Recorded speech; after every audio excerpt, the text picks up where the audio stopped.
look in the eyes of my brother without shedding a tear. Yeah! What up? Welcome back. My girl hit me up. She was listening to the episodes, and I guess we had started doing the whole pre-record thing. And I didn't say yo, and she was like, "How am I supposed to live with myself? What's happening?" Broken edition.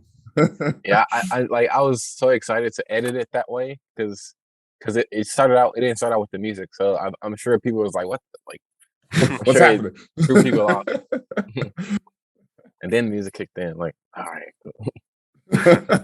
Oh man, that's great. Well, welcome back to another episode of the InforMILLy podcast. Thank you for joining us once again, y'all. We are four brothers from the Mailer neighborhood of Gary, Indiana, always coming together to have, as how should I say, what's the word of the day? Permeating conversations as possible. Always being forthright, vulnerable, and most of all, honest. This is your main dude on the 1-2. I don't know what that means. Josh, we got Marco. What's up? What's up? And we got Adam. Ernest Diaz. No A-Dub today. He's out celebrating his girl for her annual. We want to send a Earth Day shout out to Natalie. Much love from the pod and the support that she gives too. Show. So, fellas, I've been I don't know what shows y'all been watching, but recently found out that Netflix, or Disney, first of all, said that when they started Disney Plus, they were not going to take away their Netflix adaptation shows of Daredevil, Luke Cage, Defenders, and all of them. And then it got announced that at the end of February, they're taking all of them off with no destination in mind. And I was like, wait a minute. Okay. So I was like, you know what? Let me go back and rewatch. So I've been binging Daredevil just because it was the best of them. If I still have time, I may do Defenders or Luke Cage. And great show that just wrapped up, Peacemaker. I don't know if y'all been watching with John Cena. Very, very good show. So I threw this topic in the chat because I was like, you know what, this is a interesting subject because we all believe we'll be on one side, but I was curious about how y'all feel. If non-superhero vigilantes really became a thing, would you be for or against them? Right. Now I know that can vary because you never hear about vigilantes happening in like small towns. So this is like almost exclusive to metropolitan cities or earthly cataclysmic events. So I know that there's always that caveat, but go ahead with your thoughts. Well, I would say that obviously it will have to be like lining up with our values. Like it'll have to be something we definitely agree with 100%. But I would say no because it's like I was just watching like the Injustice movie because animated movie on HBO Max. Yeah, the animated one. So I actually had the comic books for these. Okay. And I was like kind of excited that actually came out. But basically the story is like Superman basically become a vigilante, but he just get like drunk off of his power and like start killing people. Like, I mean, I guess that's kind of like what vigilantes do. Like the Roman. I mean, I technically any person trying to assert their form of justice outside of whatever is the governmental law is considered a vigilante. So Superman's always been didn't go through like with a democratic process, right? Like they're not a part of because not everybody has a democratic process, but whatever their judiciary system is, if they don't go through those means to assert justice, quote unquote, they're considered a vigilante by those standards. Yeah, right. I just by the state. Right. Right. But I just say democratic because it, in its nature, it means like the people like actually decide in a mass in it if it's working ideally. Um, but it was hard for me to actually choose because like I could see myself like kind of rooting for Vigilante, you know, in real life. I could actually see that, but I think like in the end, what's that saying is Do the ends justify like the means? absolute. Well, that too, but like absolute power like Okay. corrupts absolutely. Mm. Like if you have all the power, then eventually like it's gonna be your opinion, like you the judge basically. So I don't know. Probably I want to say yes and no, but ultimately no.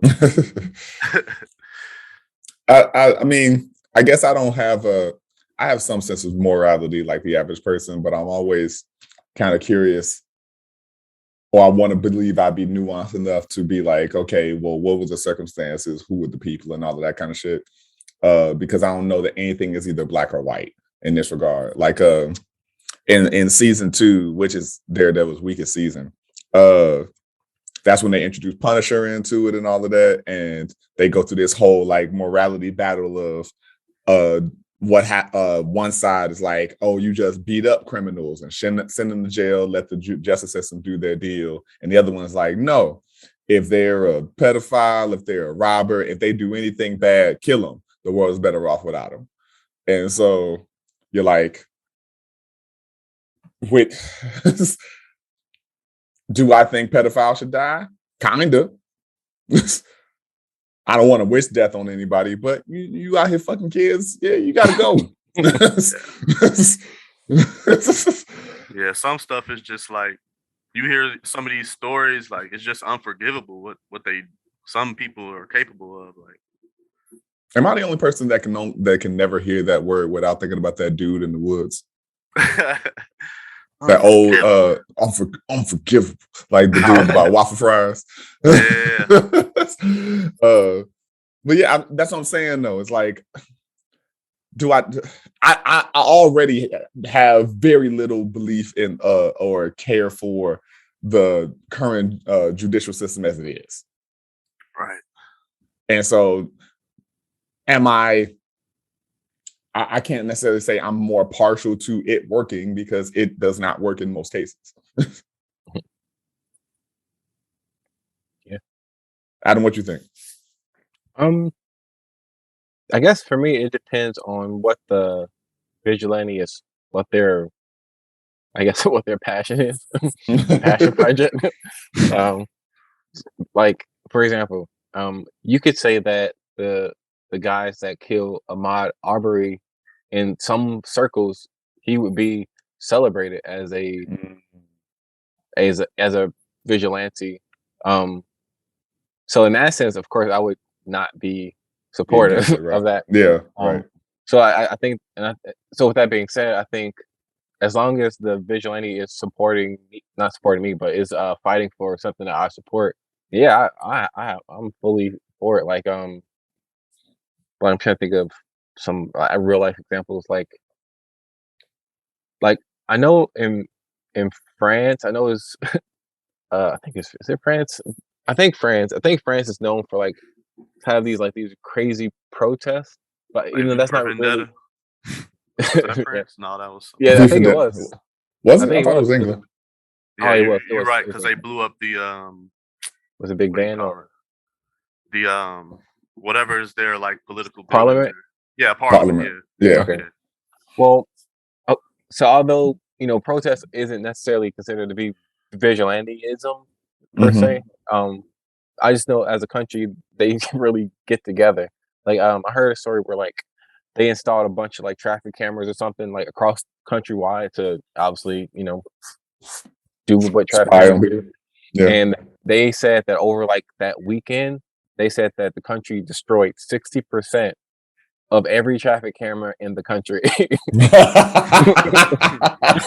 was like So, and then for me, I'm like, that's cool, that's awesome. So I guess for me, like, it just depends on what the what the vigilante is, what you the know, fighting for. circumstances are for it. Because for me, Yeah. I don't know about y'all, but I know there's been times for me, like maybe I was watching a movie or a TV show, and I thought about being a vigilante myself, like kind of like in the way that this person I'm watching is being. I don't know if you've ever. I've imagined that. But, Right. Yeah. I mean, of course, I'm not saying I went went into the lab and started creating like a costume or anything, but it's just like I've thought about it before, but I can't think of like what would be my what would be my thing. Like, for example, the TV show Dexter. Obviously, he goes after people that he believes escape the system, and so I guess you say what would be my like what would be the thing I would be trying to Your crusade. fight. What's your vigilante cause? And probably, you know what? I think I know what it'd be. I think it would be racist, like racists that like, you know, racists that like go viral, but nothing happens to them. They just go viral, but they, you know, their lives just go on. Like, you know, it would probably be that. I'm not saying I would go killing people. I'm not saying that, but so let's say like somebody took out George Zimmerman, yeah, and you know, all the cops that kill innocent people, like I know I'm not like trying to advocate for like people killing cops or whatever, but I would kind of be like, oh, okay. I'm like, all right. Because funny enough, that is like a how should I say, like a little nod that happens in Peacemaker, which I like I said, it's on HBO Max. I would highly suggest anybody watch it. It's a brilliantly done show. Like I never knew John Cena was that great of an actor. Because even his role in the Suicide Squad wasn't bad. But it's hey, them wrestlers kind of know how to act a little bit. I mean, that's kind of their thing. They are all technically actors. Yeah. Even though I want to see The Rock do some like dramatic scenes, like I don't think I wouldn't. I don't know that I can believe it. I mean, I just want to see it. I've seen him in something. I don't know if it'll be good or not. He played a role like that where I think like his daughter gets kidnapped or something like that, but he's not playing like the hero per se. He's kind of just like going along with the kidnapper's demands. He's not like trying to be, you know. He's just a concerned parent. I forgot what it was called. It wasn't that great, but yeah. I mean, most of it aren't, but point is, no, you good. John Cena's dad is a like hardcore bigot, and turns out he's like actually this supervillain called White Dragon because he was like a leader of the Ku Klux Klan at one point and all of that. And even though he's a like hardcore bigot, he's actually like an engineering genius as well. So it does this like weird juxtaposition where, you know, the common like trope or stereotype is that white supremacists or backwood hicks and all of that kind of stuff. And he is very blue collar, but he also has like a quantum closet that turns into this big ass space that's much larger than like an entire city block. And he built his own suit with like phasers in the wrists and that can fly and all of that kind of stuff. Like he's this genius, but he's like so fucking racist. Is this like in his first season, second season, or it just finished his first season? Okay. And it's only like 9 episodes or something like that. Okay. That sounds interesting. Like I've been looking for something like, you know, like that. Like not fantasy, but like, you know, sci-fi-ish. Does that would you call it that? No, I would say it's not just like I guess you could call it sci-fi because of the things I just described, but like it's just that aspect of it that's necessarily sci-fi, and there's sci-fi always a kaiju element. Kaijus are big monsters, and so yeah, if I would say start with watching the second Suicide Squad movie and then watch this. Okay. which is that also is on that HBO Max. yeah, about the X. Okay, cool. Yeah. Cool. Might watch. I haven't seen the first one, so I need to watch that one too. Yeah, although I heard it's not that great. It's not. It's But, really. Do you have to watch? Like, will the second one make sense when I watch the first one, or is it like They're almost unrelated. okay? Okay, cool. Because what it is like they call like here's how much DC is struggling to kind of make their shit right because they suck with making movies most of the time. They called the first one Suicide Squad with Will Smith and all of them. The only two yeah. My bad. Pause it.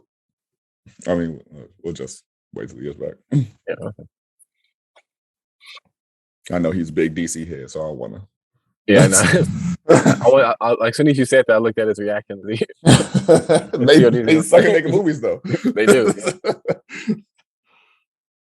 I was thinking like this it won't happen, but I was like, what if they did like a Marvel versus DC movie, where like the studios got together, and I was like, the only way Marvel would sign off on that is if they had 100% control over everything. Like, y'all ain't touching nothing.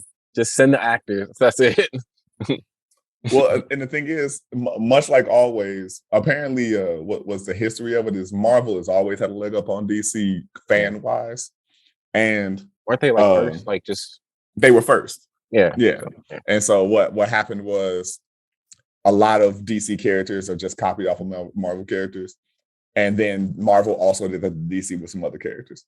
But what is happening now anyway?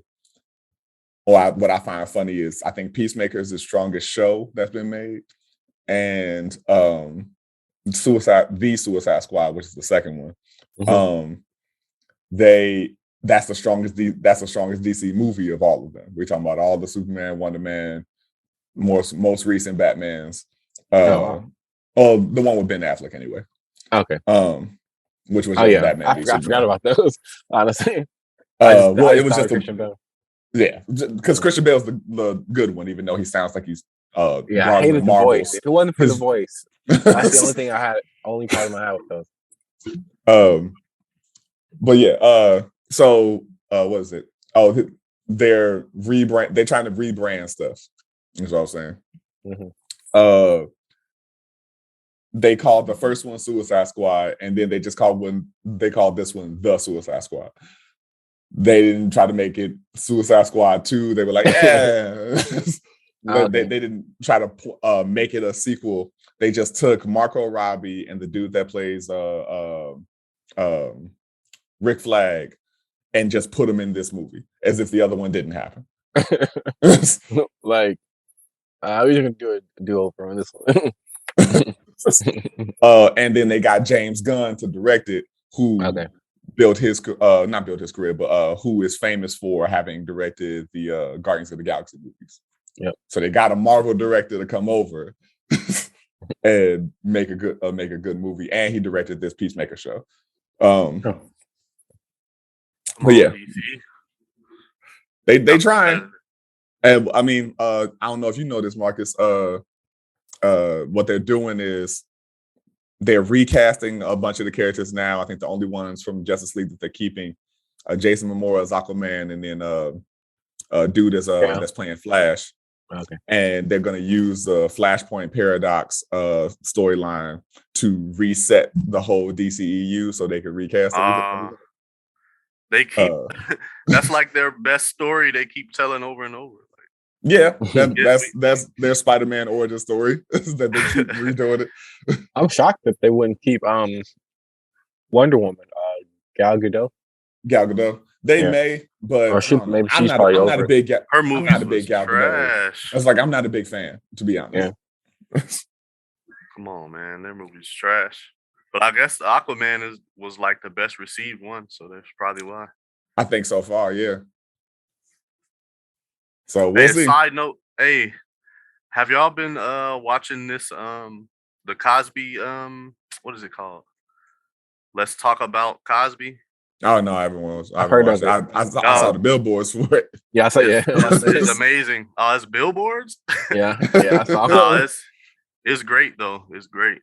Y'all really gotta check like it out. for me, like what's the angle? Like without spoiling it, I was It's just it's like trying to figure out like what it's like actually they're not like trying to destroy him. It's just telling the story like the whole story, and it's kind of like connecting all the dots, like the little random stuff we know, and giving a timeline for it. It starts from early in his career and just tells like the whole story, how he made it, and you get to understand him better. Not just understand the whole what led to all of this. So what's I think that is a 4-part series, but the fourth one hasn't came out yet, I don't think. What is it on? What is it on? I don't know. I don't know what it's on. But What are you watching it on? I was watching it on Fire Stick. Oh, okay, gotcha. I was like, It's like one of the rare ones that I don't have access to. I know that. yeah, I got you. But yeah, it's great though. It's great. These would you, okay, let me ask this first. Do you feel like it's being told objectively or like unbiasedly? Yeah. Okay. It's like it's all documented. Showtime. Like it's just Showtime. I guess okay, Showtime. Yep. You just gotta see it, man. It's like it does not leave out anything. Like you can see where his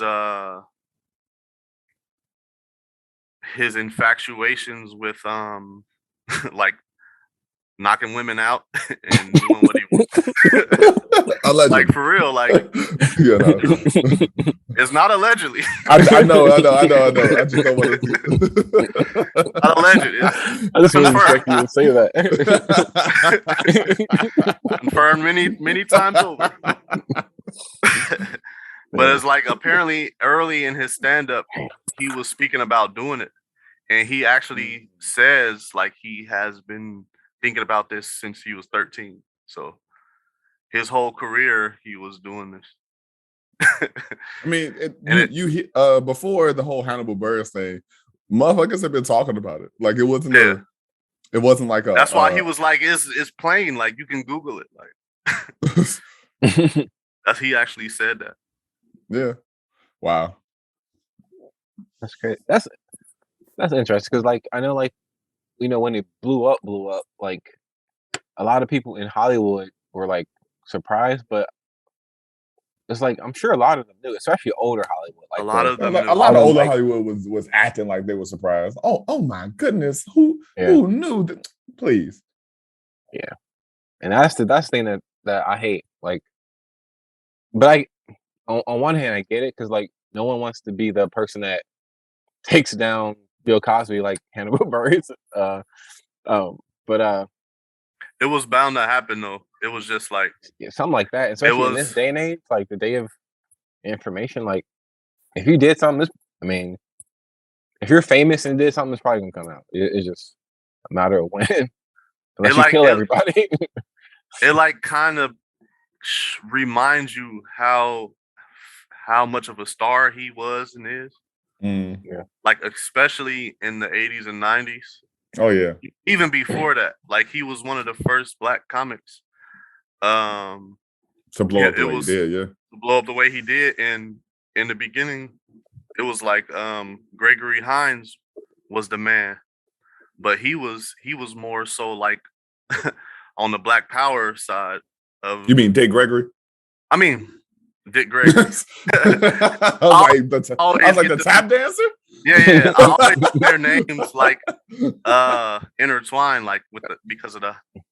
Yeah, I didn't know. I I didn't know who that was, but I was like, okay. Yeah, Gregory Hines was. I'm learning this Black History Month. Gregory Hines was a tap dancer and musical artist. Dick Gregory was the legendary comedian. Idiot, yeah.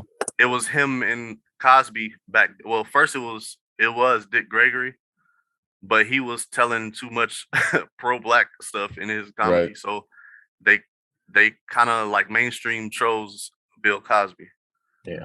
And he Because it blew was up. safer. More Yeah. palatable. He And white thought he homies. was safer. Safer. In Quote public. unquote. Oh wow. How do y'all feel about like this era we're going into now of I guess this is a two-part question. One part I don't even know if I care to ask, of taking people's past shit and making them responsible for it with today's perspective. Cancel culture. I've always hated it. I know we've talked about it Hate it. before, Yeah, we have. but I guess it's a thing of like, It's definitely evolving though. I think. Yeah. Yeah. That It's worth conversation. picking it back up. For me, like I think it's I think my stance on it pretty much remains is like it just depends. It's got to be case by case. Like if someone said something on Twitter 15 years ago, it's like I guess it just kind of depends. You know, what have they done since? Like actively, what have they done since? You know, is this in their character? Like it just depends. Sometimes I'll hear stuff that someone said 10 years ago, and it's like, as the mess up as that is, I honestly don't even care. I really don't. It's like whatever. But then there's stuff like with the Joe Rogan stuff. It's kind of like, and I've talked about this with Kirsten. Like, you know, like there's a compilation obviously of him saying the N word, and for me, I honestly don't care about that because I've heard him say the N word. Like listening to an episode and heard him say it, and I will say, and I will never take up for this man, but I will say the times that I've heard him say that word, it wasn't like he was saying it like to describe a person. It was like kind of like how I just said he said the N word. Instead of saying N word, he would just say it like, "Oh, did you hear that such and such said nigger or blah blah blah?" He will say that instead of saying etc. You know, so Yeah. I'll give him a pass on that. But the other stuff, you can't, you know, there's no pass given. You know, I don't know if you heard the other parts of the, you know, what he said. I indulge here and there because I'm always in that mixed place of I can't give a fuck about this. Yeah. Even though I do think, you know, accountability should be held and all of that, and which, you know, I don't, in the same ways that I have a hard time giving a fuck that he did it. I don't really give a fuck about him apologizing because Yeah. he waited for it to become public in order to apologize, which lets me like, you don't. I'm like that. You can't tell me you have genuine compunction toward it, and then go, oh yeah, this was out a long time ago, so I'm glad it's out. That way, I get to finally address it. Meaning, you didn't address it back then when you knew about it, and I think it's like people have. I mean, I know we've all regretted things we've said in the past. Sure. But we live in an era where it's all recorded. And those things were deleted. So obviously he knew that was troublesome. But ultimately I just think that everybody has a decision to align themselves with whatever they is inside of them, you know? So it's like I used to watch Joe Rogan like a lot, like all of his episodes at a certain point. And obviously if I would have saw that, I would have been turned off. And like, I mean, I really don't watch him I used to watch him on YouTube, and since he's not there, I just don't care that much. But yeah. I have started to see him kind of align himself with more, even though he has like prominent black people on his show. You could tell by his jargon and how he talks, like who he wants to align himself with. So it's like I didn't make a conscious decision like now it ends. Like it just is something that you live. Like, oh, like I see this happening, I'm just gonna watch it less. Yeah. and it honestly, what's the opposite of a track? You know, it pushes you push away the things that you don't align with just naturally. Yeah. For me, and I don't. Mhm. Most of the time, I don't have to make a conscious decision or draw a definite line in the sand. It just kind of happens. Mhm. And for me, I gotta add to that because I felt the same way. Like for me, like I stopped listening to Joe Rogan a long time ago, even before this. But when it came out, it was like, okay, that was kind of stilled it for me. But for me, it seems like he's always been on the fence for me, and that's okay. Like he's always kind of been like, it's kind of he definitely rode the fence of his views, and like we. And the thing is, I don't have to agree with everything the man says to like the Exactly. show, Yeah. and I'm Mhm. okay with that. But he definitely was on the fence a lot of times. Like, all right, tread, tread lightly on this topic. But I've always respected that he would bring people on the show that had a wide range of views, which is why I think a lot of people watches his show. And he defends them and with his own logic. So Yeah. it's like I don't know if that's pandering or if that's how he really feels. Exactly, and that's very soon to like my main point is like,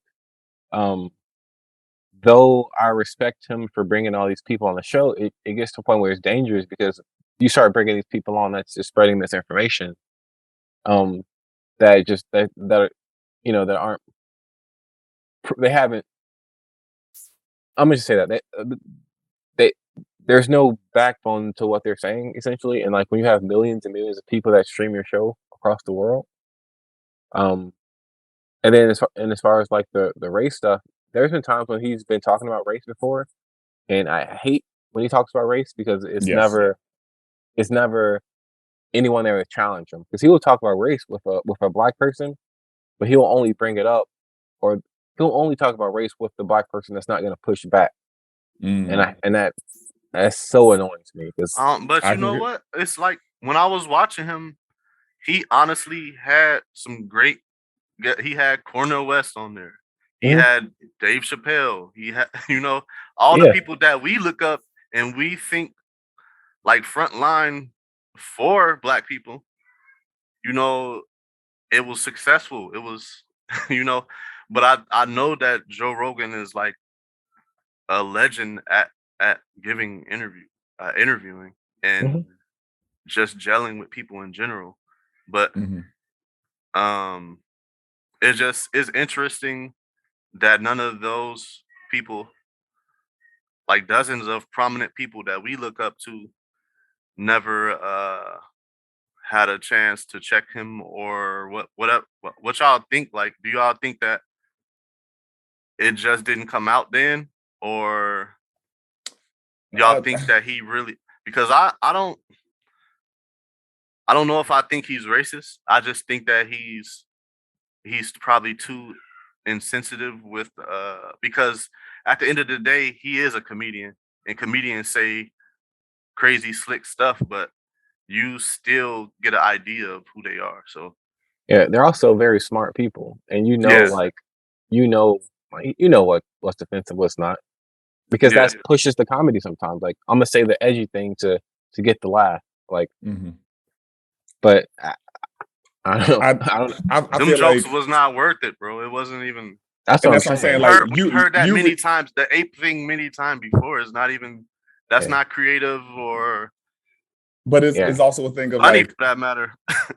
I 2 points I want to say, because I completely I concur with pretty much everything y'all are saying. One, it's so easy not to say nigga. It's just so easy not to Yeah, say nigga. I rarely say it. I mean, to be And honest. shouldn't you feel like? I mean, a lot of times comedians feel like they have the right of way to say anything that's could be viewed as offensive to anybody, but like, is it worth it? That's what I'm saying. Yeah. And that's kind of the thing. It's like, while I give comedians a pretty big pass towards a lot of things, this particular thing, I don't even think that's fair, man. You're not on what? some other level as a human. Like, we all should get that. We all should. Every Oh, human being and get that. I'm not necessarily saying I give comedians some sort of pass in regards to like being able to get away with so many things. Well, I think most everybody people. should, I mean, I think we all kind of do, and because media does too. Yeah, like, I think it's a thing of, if you're trying to find a particular idea, sometimes there's rough terrain to get there. Even though you're trying to open up a perspective about it, in order to get to that destination, it probably will be a little bit of a rocky road. And so I like the journey of that. But I do think that there's just some things where you're like, you didn't have to do that thing to get there. That's just the way you chose to do it, and you failed. And there's an accountability toward failing in that way. So I'm like, I just think it's so easy not to say nigga, that even if you were telling those stories or whatever, you didn't have to say it. You should feel uncomfortable. You should feel very uncomfortable saying it. Second thing is, this ain't even toward Joe. This is toward Joe's audience, in the same way that, like, we talk about Beyonce fans. Mm-hmm. If Joe does some racist shit toward Black folks, or anyone for that matter, and you are not a part of that group of people, you forgiving him for doing it makes no fucking sense whatsoever. Yeah, I get you. You as a person who was not marginalized in the way that was offended and all of that kind of stuff, going, oh man, it's okay, it's not that bad. Shut the fuck up. Who the fuck are you talking? Why do you think that your feelings toward this matter at all? Yeah. I think anybody that's thinking straight could see, oh, that's not cool. Like, that's not even. It's like, it's so hard to defend. Like, you ever hear like cheap jokes and think like, that's not funny no more. Like, yeah. Like, you hear people laughing. Like, how did you get laughs off of that? Like, haven't we heard these jokes too many times? I mean, it don't hit that hard. Like, I think people say it more so for shock value, because like, oh man, he's taking it. He's going full throttle on this one. Like, but he used the ape reference. Like, he's all it's in. the lowest form of humor, though. Yeah. Like fart jokes have more depth than some of the shit that. And think about it, is not to even like question different areas of comedy, but I'm sure that jokes that will hit in Atlanta or Chicago or what have you probably are very different in Davenport, Iowa. Yeah. You know what I'm saying? Like, Oregon. We say Oregon at the truck stop. But that's what I'm saying. Like, if you're doing some small bar in the middle of Montana, you're probably going to, depending on the kind of comedian you are and who you are, whether you Black, white, Indian, whatever, you're probably going to have to do some different kind of jokes, or the comedy is going to be a little different than it's going to be if you were in Seattle versus I don't know, Maine. Yeah. And so I do think you gotta try different shit out for different places and all of that kind of shit. But I don't know. I give grace to comedians a lot, just because I want to see how you can make an uncomfortable subject funny. Mm-hmm. But you got to be able to do that without relying on the shock value of it, just because you want to feel edgy. It's just hack. It's hack. It really is. And for me, like, I didn't even get upset. Like, when I heard about it, it's like, oh, yeah. I mean, it's kind of like, at this point, you just almost expect it. Like, not from everybody, but it's kind of like, I wasn't surprised. I think that's the better word. No, like, not at all. I wasn't really surprised, because, like, I've heard him speak before, and I've heard things that was like, they weren't quite there, but they were like really close. But I'm like, okay, whatever. But yeah, so when I heard it, I was like, okay, so he does go over the edge, and quite heavily. I just didn't hear it at that time. Mm-hmm. Yeah, I don't know. I do think there's also that thing that kind of just happens when you reach a certain level of, power, prestige, or financial wealth and all of that, where you kind of think you're exempt to some things, or because you may be frequenting the people that you may offend and all that kind of stuff, and even though you're around them a lot, you may not know as much as you should be compassionate toward in their experience of their history or what have you.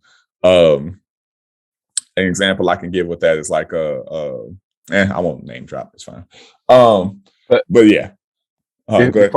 Before we move on, I did want to just ask this, because this is an observation that I made about Joe Rogan, and not to make the whole thing about him, but it feels like to me, because he moved from California to Texas during the pandemic, because he was pissed off about how California was treating the pandemic, which I agree. I mean, they were being pretty extreme compared to everyone else, but I get it, people are dying. But that's not even the point I'm making. Like, it feels like Joe Rogan in LA was not the same Joe Rogan in Texas.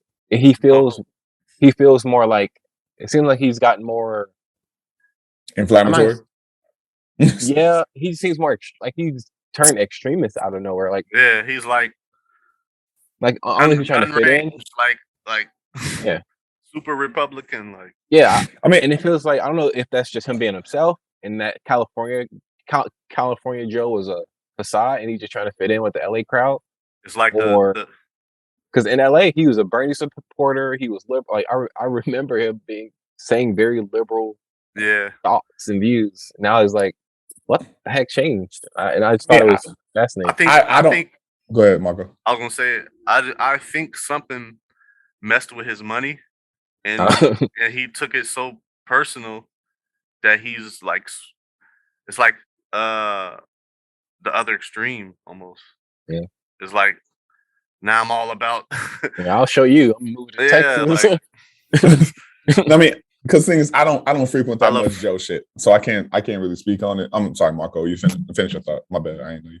No, you was going already.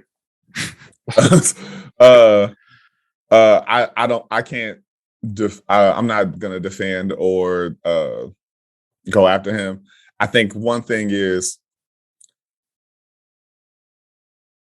I have seen a bit of a pattern post-Trump that I have a issue. I have an issue with both liberal and conservative media, and it seems like Joe has become the new radioactive thing, in which a big issue that I have with Democrats in general is that everybody kind of runs toward make the person who speaks ill toward whatever this particular side of the agenda is radioactive. And even though that thing could be useful or helpful and all that kind of shit, so I'm like, I can't say that he can be that beneficial to the liberal side of the United States, governing, because Bernie was on there and he still lost. But it just seems a little weird that in this post-Trump era, anyone who does speak not in, if you ain't the Daily Show, if you ain't like fully in that side of media, then we gotta destroy everything about you. Because I like I said, I don't frequent that much shit to know that he really is out here talking fully conservative standpoints, Republican and all that kind of stuff. I do know he's been all anti-vax, anti-mask, and all of that kind of shit. In which, I guess, he's like, I only eat meat. I go to the gun range every day. Like, okay, he is in Texas. I mean, I get those. I know, but like, does that make you Republican though? Like in guns and meat? No, I don't. So for me, I'm not saying he's more Republican. I'm just saying he's more extreme. That he just become more of an extreme being, I guess. He's always been Joe. He's always been the hunter, the elk guy, talks about elk every episode. He's always been that. It just seemed like it's more exaggerated now that he's in Texas. That's like, I guess it just seemed like a person that's like obsessed with, like and that's cool. That's like, you passionate about what you like. So I've always looked at it like that, but I also see like the people who he aligning himself with. So, it is what it is. Yeah, I ain't got nothing to guess to do. It just, for me, it's just been purely observational. It's just like, that's all. Just like, you do you, Joe. People still gonna come on his show. He's still gonna Yeah. make lots of money. He's And good. He's not. I'm He's not sure hurting. he still Yeah, I'm do like some say he some getting interesting things. 12 million views an episode and got 20 Yeah. mil from Like dude Spotify. is Like Mr. Spotify. Honestly, though, in most cases like this, when stuff like this happens to people, typically it makes your fans that you do have, it makes them ride for you even harder because Yeah, it's Yes. polarizing. they know, like, That's especially when it comes to like the media trying to take somebody down, that your fans are just gonna be like, he has the perfect fan, like his fan base, he has the perfect mindset of like that mindset is the perfect fan because they're gonna like ride for him no matter what. no matter what. and So- also it just seemed like to make a comment on like the media aspect of it is like that what they're doing right now. It just seemed like they're polarizing everybody to Yeah, it's like nobody can agree on something. If you agree, if I disagree with you on one thing, then I disagree with you. Period. Like I don't mess on with you. everything. And And like, that's not like that's not how anything well, works, there's man. no room for that. And it's too many individuals on earth for us to all feel like that. Like yeah. I heard That's silly. Schultz bring this up as like as a political stance for people. Is a lot of times people don't align with whatever all of their affiliated political party does, but as long as the thing they care most about is what that party cares about. So like take Yeah. abortion. Speak if you are big anti-abortion, then you you're gonna don't you agree don't with everything else. you gonna agree, you gonna go with everything else if that party is big anti-abortion. I don't like Democrats or Republicans. Like I'm For gonna get real, that for straight. real. Like this stupid system. I hate this two-party system. Maybe it worked before, but they don't mean what they used to mean. It's too confusing. It's polarizing. It's just a team. It's a team sport. And they're gonna ride with their team.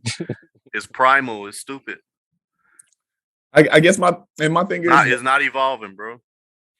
and that's my issue is like there's no nuance to any of these conversations, and every fucking 2 to 4 years, because people don't get, and I say 2 to 4 because I want to believe people gonna fucking care about midterms at some point, and it's never gonna be the case.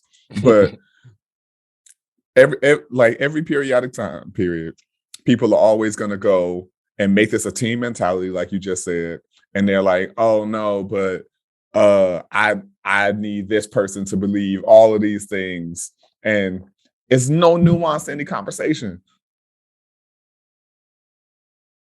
Yeah, and it seems like if you don't believe, it seems like if you don't fully buy into one thought, then you're automatically the other thing. So it's like, and there's no room for anything in the middle. In the middle, Like, right? for example, if you're not for, if you're against universal health care, but you're for some type of like super discounted plan where you pay, I don't know, it's a super discount. It's not free, but it's like instead of paying hundreds of dollars a month, you're paying like $15 a month. So it's like, okay, I'm not for free healthcare, but I'm not. These aren't my views, by the way. So I don't want anybody attacking me. But so like this person might not be for universal, like it's all free, but that doesn't mean that they're a Republican, or that doesn't mean that it's like if you're not on board for all the checkpoint, if you don't check all the boxes, then you're outcasted. You're like thrown out to the Ostracized, yeah. to the wolves. Like, In which I always go, especially because I'm dealing with all this hospital shit now. Why is anyone against universal health care? I've had homies be like, I don't want to pay more in taxes because somebody else can't control their shit, or they got hospital issues. And I was like, I don't know that it matters that much. One, I want more taxes taken out of my check so I can stop owing the IRS so much goddamn money.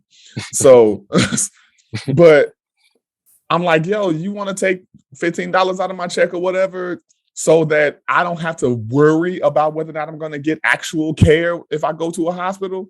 How is that an issue for anybody? I don't know. I like people always like they point out that in Canada, sometimes that it's like sometimes you get put on like a wait list, and I don't know. I don't know all the cons. Of course, there's pros Right. and cons to everything. I'm sure there are. I'm sure of it. But I feel like people going bankrupt over a medical bill should not be a thing in the Yeah. supposed Right. richest country the world has ever seen. Like, So we it's crazy. it's like, yeah, we gotta see that everything has a pro and con. Also, like, we could just sit back and just clearly ask ourselves, like, is this system better than what everybody else is doing? Exactly. Like, and where it works well, let's look at that. Like, you don't think we have the infrastructure to make that happen? And here's the thing. One, we could have the infrastructure to let that happen, but I know we've had conversations about capitalism, but a baseline of capitalism is in order for people to be rich, somebody got to be poor. That's just how capitalism works.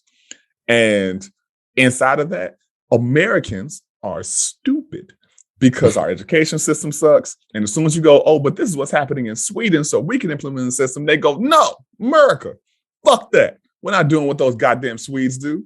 And it could work. We're too prideful to even consider. I wonder what they're doing. Let's see what we can learn from. Like, we're so arrogant that we don't believe we can learn from anyone else. That we have all the answers right here. And that's Even like, if you broke it, even if it was broken crazy. down in some very logical, like layman's term shit, it's gonna then become someone's political agenda because it's gonna make them get less money in some regard to kill that shit. Yeah. And people who are too lazy enough to even go and find out more information or get more education on the subject will just go, oh, but they told me this can hurt me in some way, so I'm going to believe that as opposed to going to learn. That's just how, unfortunately, we're kind of set up here. Yeah. Mm-hmm. Man, this has gotten to a glib episode. Remember when we were talking about superheroes?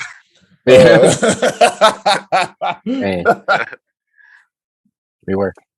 And I want to. I'm Cosby, Rogan. I want to believe otherwise, but I'm not gonna act like I'm better in any way. I'm lazy too. I don't just believe outright, but I'm a skeptic. So also go get your taxes done. As a reminder. Thank you, man. I do need to go do that. God, I hate the IRS so much. But hey, allegedly, IRS is great. They don't. We could love them. Charge too much money at all. Well, I'm trying to do my taxes, but Bozak won't send me my W-2. Oh shit! Hey, I called them, and they're like, "Yeah, we put them in mail last week." That was like 3 weeks ago. Come on, Bo. So, come on, Bobo. Bobo. Have to stop up there. To round this out, to put let's have an on the spot moment.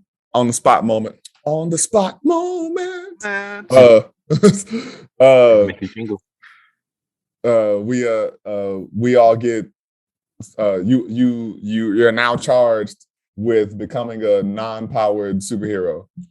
What's your crusade and what's your name? Crusade.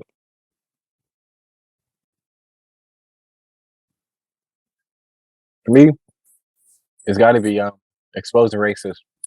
It's got to be. Okay. And my name would be 15 minutes later. I have no idea. But come back to me before the episode's over. Gotcha. Marco, what you got?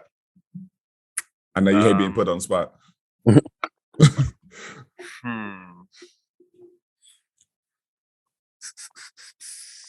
How much time we have? All right, I'll come back. Ain't like I got nothing either, but I'll just try to pull something out.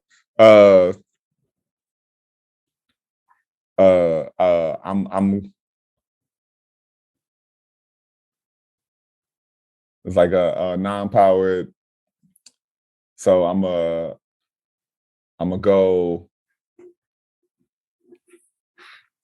go petty crimes. So home robberies and stick-ups, purse stealing, and all that kind of stuff. Neighborhood shit. And I'm gonna go.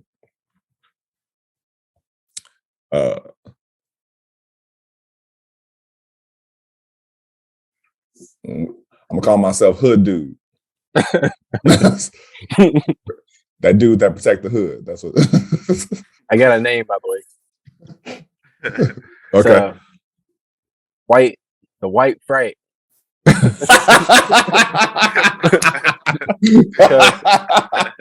They think that it's all this is going to be a white superhero, the white, or he's going to have a white suit on or something, or, but that has nothing to do with it. It's more so I'm making all the racist white folks scared because I'm coming for them.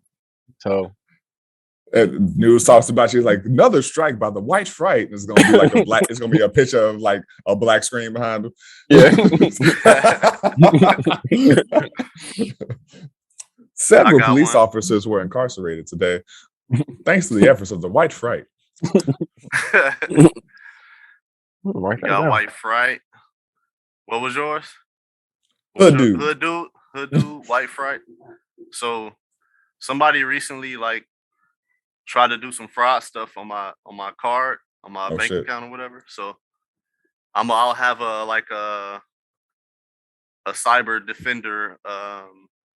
He's like this super IT guy that at night he is a vigilante for people who are victims of fraud and I'm sorry. Computer hackings. So Mr. Robot. The TV show. It's Mr. Robot. It is. I mean, it's also kind of it's really good. Superhero Samurai Cyber Squad. But also my brain goes, does it matter that it's at night? Yes. It's cyber terrorism. I think they can have any time. Because by day he's just an IT guy, man. He can't be at two places at one time. His 9 to 5. I got you. His job doesn't. I mean, his cause doesn't pay very well. So yeah, that would be kind of fucked up if while he's stopping other people from doing fraud, he's also doing fraud. He could be like a Robin Hood type, guy. So yeah, taking the finder's fee. Like, hey, I gotta eat too. Exactly. You take it from the rich, give himself 15%. Yeah, give it to the poor. His costume is like a short sleeve button up and just like some brown pants and some glasses. That's funny. All right, y'all. That's another episode of InforMILLy Honest Podcast. We want to thank y'all for listening again. By all means, you can always support us by hopping on Anchor and being a sponsor. And you can also hit up our Cash App, InforMILLy Honest, cash tag InforMILLy Honest. And hit us up on our Instagram, InforMILLy Honest, Twitter, InforMILLy Honest _HP, InforMILLy _HP, Facebook, InforMILLy Honest Podcast. And man, we appreciate y'all. Rate and review. Motherfuck. Rate.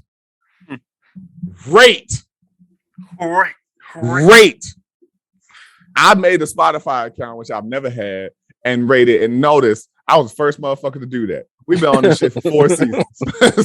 We supposed to be boycotting Spotify, boy. Rate and motherfucking rate and review. Rate and review on Spotify and Apple Podcasts. It's only 2 motherfuckers y'all ever listen to this shit on, because nobody listens on Google Podcasts but me. And so I went on there just to look, just to see. And it was like, you want to rate this? Be the first. So come on, y'all. We ask y'all to write into InforMILLyHonestPodcast@gmail.com all the time, And I don't care about begging. I'm sure this is bad marketing and all that. I don't give a fuck. I'm talking to you, our lovely listeners, who we are grateful that you give us these listens. Give us some subscriptions on YouTube. Like, share, and subscribe on there. Get these visuals. See our gorgeous ass fucking faces. And also rate and motherfucking review on it. It's 2 clicks. Click to submit rating and click 5 stars. That's all it is. It don't take that much. It's no effort. I don't care. Like you could be You can have all the, you know, unless all your fingers are broken, use your nose. Okay. But no, we love y'all. We appreciate you. Every conversation that you have, every connection that you make, and, and everything in between. We always encourage you to be forthright, vulnerable, and most motherfucking always be honest. Peace. Peace out. Rate and review. Can't look in the eyes of my brother without shedding a tear for my brother. I really wanna try for my brother, 'cause I truly do feel for my brother.